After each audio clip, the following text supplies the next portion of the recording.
ఉత్తరం దిక్కున తలపెట్టి ఎందుకు నిద్రించరాదు? మన పెద్దలు ఎప్పుడూ చెప్తూ ఉంటారు ఈ విషయాన్ని. ఉత్తర దిక్కున తలపెట్టి నిద్రించకండి అని. ఇది కేవలం సాంప్రదాయం మాత్రమేనా లేక కారణముందా అనేది తెలుసుకుందాం రండి.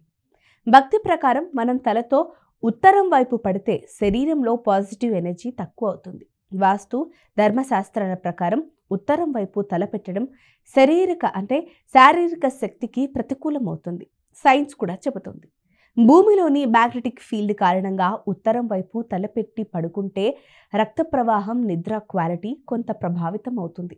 భక్తుల నమ్మకం ప్రకారం దేవుని దిశ అంటే ప్రధానంగా తూర్పు లేదా దక్షిణం వైపు తలపెట్టి నిద్రించడం శుభంగా ఉంటుంది. ఇది శరీరానికి శాంతి, మనసుకు ప్రశాంతి కలిగిస్తుంది. అందుకే భక్తులందరూ కూడా నిద్ర సమయంలో అంటే దేవుని ఎవరైతే ఆరాధిస్తారో అందరూ కూడా నిద్ర సమయంలో తల ఉత్తరం వైపు పెట్టడం మానండి. శాంతి, శక్తి మరియు ఆధ్యాత్మిక శ్రేయస్సు కోసం తూర్పు లేదా దక్షిణం వైపు తలపెట్టి నిద్రించండి.